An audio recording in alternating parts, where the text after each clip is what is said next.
শোনো,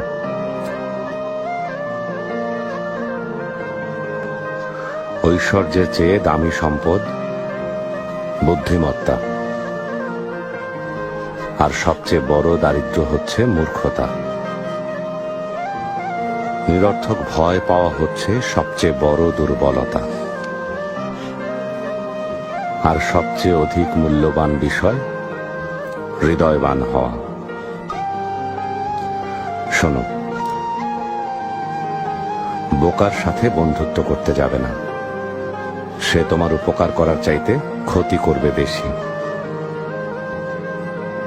কৃপণের সাথেও কখনো বন্ধুত্ব করবে না, কারণ সে তোমার বিপদের দিনে পাশে না থেকে নিজেকে গুটিয়ে নেবে। সাবধান,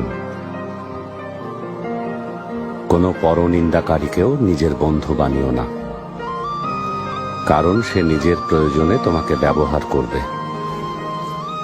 আর সেই সাথে মিথ্যাবাদীর সাথেও কখনো বন্ধুত্ব গড়ে তুলবে না, কারণ সে মরীচিকার মতো দূরের স্বপ্নে বিভোর করে কাছের জিনিসগুলোকে দূরে সরিয়ে দেবে।